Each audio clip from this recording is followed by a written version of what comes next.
നമസ്കാരം. തൊടിയിലെ ചെടി എന്ന പരിപാടിയിലേക്ക് ഏവർക്കും സ്വാഗതം. ഇന്ന് പരിചയപ്പെടുത്തുന്നത് തൊട്ടാവാടിയെയാണ്. തൊട്ടാവാടി എന്ന് മലയാളത്തിലും ലജ്ജാലു എന്ന് സംസ്കൃതത്തിലും തൊട്ടാൽ വാടിപ്പോകുന്നത് എന്ന അർത്ഥത്തിലാണ് ഉപയോഗിച്ചിരിക്കുന്നത്. ഒരു ബാഹ്യസ്പർശം ഏൽക്കുമ്പോൾ അപ്പം തന്നെ പ്രതിപ്രവർത്തിക്കുന്ന ഈ തൊട്ടാവാടി ചൊറിച്ചിൽ മൂലമുണ്ടാകുന്ന അലർജിക്കും അതുപോലെ ആസ്മയ്ക്കും ഔഷധമായി ഉപയോഗിച്ചു വരാറുണ്ട്. ലെഗുമിനേസിയ കുടുംബാംഗത്തിൽ വരുന്ന ഇതിൻ്റെ ശാസ്ത്രീയ നാമം മിമോസ പ്യൂഡിക്ക എന്നാണ്. ലജ്ജാലു, നമസ്കാരി, സ്പർശ സങ്കോച എന്നൊക്കെയാണ് സംസ്കൃതത്തിൽ ഇതിൻ്റെ നാമധേയങ്ങൾ. തൊട്ടാവാടി കൂടുതലായിട്ടും തൊടികളിലും അതുപോലെ റോഡരികിലും ഒക്കെയാണ് നൈസർഗികമായി വളരാറുള്ളത്. ഏകദേശം 1 മീറ്റർ വരെ വളർന്ന് പന്തലിക്കുന്ന ഒരു സസ്യമാണ് തൊട്ടാവാടി. ഇളം പച്ച കലർന്ന തവിട്ട് നിറത്തോടു കൂടിയിട്ടാണ് ഇതിൻ്റെ തണ്ട് കാണാറുള്ളത്. വളരെ ചെറിയ ഇലകളാണ് ഇതിനുള്ളത്. ബാഹ്യസ്പർശമേറ്റാൽ ഇത് പെട്ടെന്ന് വാടിപ്പോവുകയും കുറച്ച് സമയങ്ങൾക്ക് ശേഷം ഇത് പൂർവ്വസ്ഥിതി കൈവരിക്കുകയും ചെയ്യുന്നു. ഇതിൻ്റെ തണ്ടിൽ നിറയെ മുള്ളുകളുണ്ട്. അതുപോലെ ഇളം വയലറ്റ് നിറത്തിലുള്ള ഇതിൻ്റെ പൂക്കൾ വളരെ മൃദുവാണ്. ഇതിൻ്റെ വേരിൽ ടാനിൻ എന്ന് പറയുന്ന രാസഘടകമാണ് അടങ്ങിയിട്ടുള്ളത്. തൊട്ടാവാടിയെ സമൂലമായിട്ടാണ് ആയുർവേദത്തിൽ ഔഷധമായി ഉപയോഗിച്ചു വരുന്നത്. ഇതിൻ്റെ ഔഷധ ഗുണങ്ങളെക്കുറിച്ച് കൂടുതലായി നമ്മുടെ ആചാര്യൻ ഡോക്ടർ CM ശ്രീകൃഷ്ണൻ വിശദീകരിക്കുന്നതാണ്.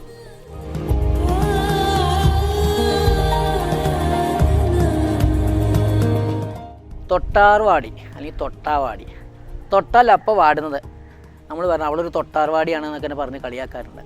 ചെടിക്ക് ഒരു അത്ഭുതമായ ഒരു പ്രതിഭാസമുള്ള ചെടിയാണ്. ഈ തൊട്ട് കഴിഞ്ഞാൽ അത് അപ്പം വാടുന്നത് അതിൻ്റെ ആ ഇലകളിലുണ്ടാവുന്ന ആ വസ്തുക്കളെല്ലാം ചുരുങ്ങുന്നതാണ്. ഇതതിൻ്റെ ആ ഒരു എനർജി റിയാക്ഷനാണ്. ഇതിൻ്റെ ശരീരത്തിലുണ്ടാകുന്ന ആക്ഷൻ ഇതുപോലെ തന്നെയാണ്. അതായത് നമ്മുടെ ശരീരത്തിനെ ബാഹ്യമായ വസ്തുക്കളിൽ നിന്ന് രക്ഷിക്കാൻ വേണ്ടി സ്വയം ചുരുങ്ങുന്ന ഒരു കണ്ടീഷൻ ഉണ്ട്. പ്രത്യേകിച്ച് ശരീരത്തിലെ രക്തക്കുഴലുകളെ ചുരുക്കും, വാസോ കൺസ്ട്രിക്ഷൻ എന്ന് പറയും. അതുകൊണ്ട് തന്നെ ഈ ഇമ്മ്യൂണോളജിക്കൽ റിയാക്ഷനിൽ, അതായത് ഈ ഓട്ടോ ഇമ്മ്യൂൺ ഡിസീസ് എന്ന് പറയുന്നൊരു ഗ്രൂപ്പ് ഡിസീസ് ഉണ്ട്. അങ്ങനെയുള്ള ഡിസീസിൽ ഇത് വളരെ അത്ഭുതമായ ഒരു ഫലസിദ്ധിയുള്ളതാണ്. ഒറ്റയ്ക്ക് അത് അരച്ച് തേൻ ചേർത്ത് കൊടുത്തു കഴിഞ്ഞാൽ അപ്പം നിൽക്കും.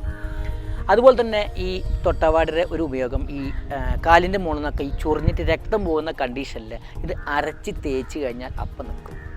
അതുപോലെ ശരീരത്തിൽ ചൊറിച്ചിലുണ്ടെങ്കിൽ ഇതിട്ട് വെള്ളം തിളപ്പിച്ചൊന്ന് അങ്ങോട്ട് കഴുകണം, അപ്പോൾ അത് നിൽക്കും.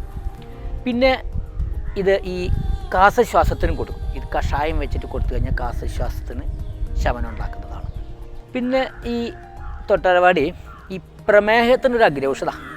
ഈ പ്രമേഹമുള്ള രോഗികൾ ഈ തൊട്ടാവാടി ഇട്ട് തിളപ്പിച്ച വെള്ളം അല്ലെങ്കിൽ അത് അരച്ചിട്ട് തന്നെ ലേശം, പിന്നെ തേൻ ചേർക്കരുത്, പക്ഷേ ലേശം അരച്ച് കഴിക്കാൻ കുറച്ച് ദുസ്വാദുണ്ട്. എന്നാലും ഈ ശുദ്ധമായ തേനാണെങ്കിൽ ലേശം ചേർത്തിട്ട് കഴിച്ചു കഴിഞ്ഞാൽ പ്രമേഹം ശമിക്കും. പിന്നെ ഈ മുട്ടിലെ കാലിന് മുകളിലൊക്കെ നീരുണ്ടെങ്കിൽ ഈ തൊട്ടാവാടി അരച്ച് കലക്കാക്കിയിട്ട് പരട്ടിക്കഴിഞ്ഞാൽ അത് 1 മണിക്കൂറിൽ നീരങ്ങോട്ട് വറ്റിപ്പോകും. ഇങ്ങനെയാണ് തൊട്ടാവാടിയുടെ പ്രധാനപ്പെട്ട ഉപയോഗങ്ങൾ.